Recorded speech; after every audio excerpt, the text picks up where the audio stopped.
আসসালামু আলাইকুম। এখন দেখবেন সংবাদ শিরোনাম।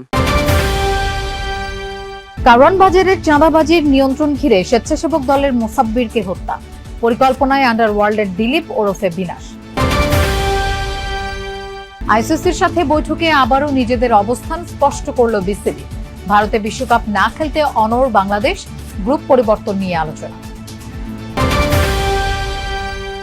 টাঙ্গাইলে বনের জমি দখল করে আলোচনায় ঘাটাইল উপজেলা স্বেচ্ছাসেবক লীগ নেতা। প্রধান উপদেষ্টার কাছে গ্রামবাসীর অভিযোগ, তদন্ত করে ব্যবস্থা নেওয়ার আশ্বাস কর্তৃপক্ষ। ইসিতে অষ্টম দিনের আপিল শুনানিতে প্রার্থিতা ফিরে পেলেন ১৩ জন। নির্বাচনের প্রস্তুতি দেখতে ৫৬ জন পর্যবেক্ষক নিয়োগ দিল ইইউ। এতক্ষণ দেখছিলেন সংবাদ শিরোনাম, এখন দেখবেন বিস্তারিত।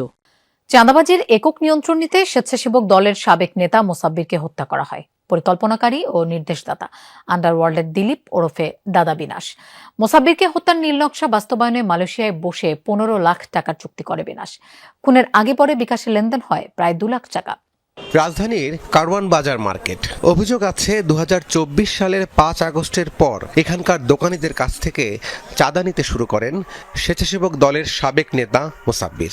একই সাথে নিয়ন্ত্রণে নেয় বসুন্ধরার সামনের ফুটপাতের দোকানগুলো। একই বছর ২৫ ডিসেম্বর মালয়েশিয়ায় থাকা দিলীপ ওরফে বিনাশের লোকজন চাঁদা আদায়ে তৎপর হয়। ব্যবসায়ীরা অপারগতা জানালে তাদের লক্ষ্য করে ককটেল বিস্ফোরণ ও দোকান ভাঙচুর করা হয়। হামলার পর ব্যবসায়ীরা ফোনে বিনাশের সাথে যোগাযোগ করলে উঠে আসে তার আন্ডারওয়ার্ল্ডের দাদা পরিচয়।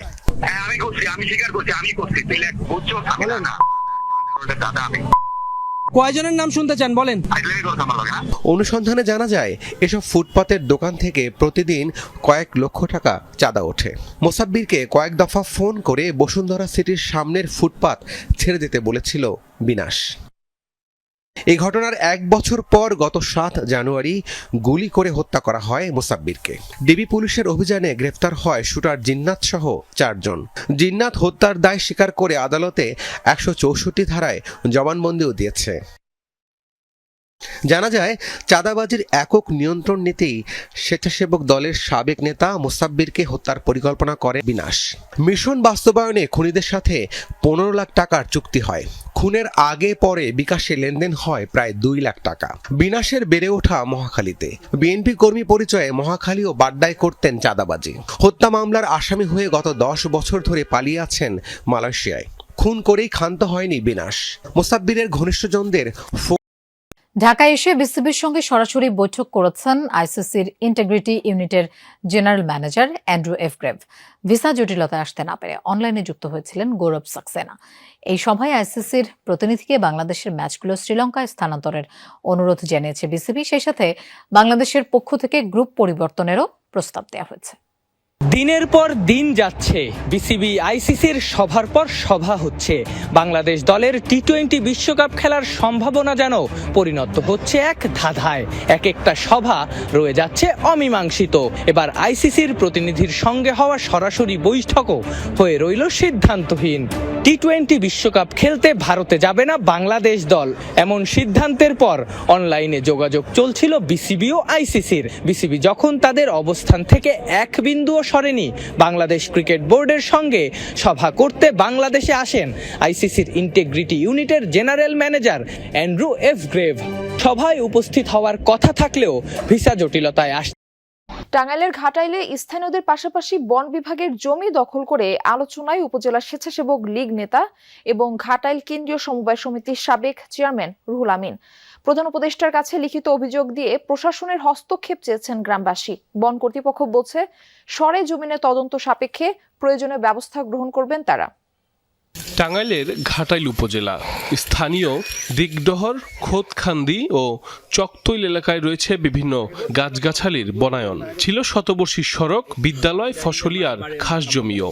আওয়ামী লীগের আমলে বনায়ন গড়ে তোলার কথা বলে ১৩ একর জমি লিজ নেন উপজেলা স্বেচ্ছাসেবক লীগের সাধারণ সম্পাদক রুহুল আমিন। তবে অভিযোগ উঠেছে ক্ষমতার প্রভাব খাটিয়ে পরবর্তীতে সাধারণ মানুষের কয়েক বিঘা জমি এবং শতবর্ষী সড়কের ওপর কলাবাগান গড়ে তোলেন তিনি। আশপাশে যেটুকু আবাদি জমি আছে সেখানে এখনো তার বাধায় চাষাবাদ করতে পারছে না অনেকে।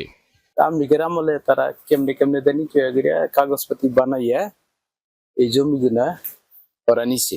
জমি জমা গুনা নষ্ট হইতেছে, গাছ গাছছে, আর এই যে রাস্তা ছিল রাস্তা বন্ধ করে রাখছে। পাবলিকে নিচে পাবলিকে আবাদ করতাম, এখন এই যে কলা বাগান করছে, রাস্তা নষ্ট করে নিছে, এই জমিগুলা দেখেন কিরকম নষ্ট করছে, এনা ফসল মোটেই হইতেছে না। সম্প্রতি প্রধান উপদেষ্টা বরাবর লিখিতভাবে অভিযোগ করে বিষয়টি সমাধানের জন্য দৃষ্টি আকর্ষণ করেছেন স্থানীয় বাসিন্দারা। আপনি সরকার ক্ষমতা থাকাকালীন এই জমিগুলা দুর্নীতি করে মনে হয় টাকা পয়সা দিয়া এগুলা নিচ্ছে, ভুয়া কাগজপাতি দিয়ে। আমাদের রেকর্ড পিন প্রস্তাব আছে, দলিলও আছে। আমরা যে বলি যে রাস্তাদের হেরা কয় তোমার জমিন সহ আমরা ই করে নেবেন, কোন বললে কার দাপট এটা বললে তা আমরা বলতে পারি। কৃষিক্ষেত্রের ফসলগুলা এই কলার বাগান লাগাইয়া ফসল নষ্ট করতেছে, প্লাস এই ফসলগুলো যে নিব পাবলিকেরা এই কৃষকেরা আবার ধামকিও দিতেছে। তবে অভিযুক্ত রুহুল আমিনের দাবি কারো ফসল নষ্ট। নির্বাচন কমিশনে চলছে ৮ম দিনের আপিল শুনানি। দুপুর পর্যন্ত নিষ্পত্তি হয়েছে ৪৯টি আপিলের। প্রার্থিতা ফিরে পেয়েছেন ১৩ জন। দ্বৈত নাগরিকত্ব নিয়ে শুনানিতে আইনজীবীদের দুপক্ষের মধ্যে হয় হট্টগোল। এ সময় এনসিপি নেতা ও আইনজীবী জহুরুল ইসলাম মুসার দিকে তেড়ে যান ফেনী ৩ আসনের বিএনপির প্রার্থী আব্দুল আওয়াল মিন্টু। পরে ইসির হস্তক্ষেপে শান্ত হয় পরিস্থিতি। এ সময় নির্বাচনী আচরণবিধি লঙ্ঘনের অভিযোগে ঢাকা ১৩ আসনের প্রার্থী খেলাফত মজলিসের মামুনুল হককে দেয়া কারণ দর্শানোর নোটিশের জবাব দিয়েছেন তিনি। বলেন, গণমাধ্যমে আসা বিভ্রান্তিকর সংবাদের ভিত্তিতে তাকে শোকজ করেছিল কমিশন। লেভেল প্লেইং ফিল্ডের ক্ষেত্রে তা প্রশ্ন তৈরি করে।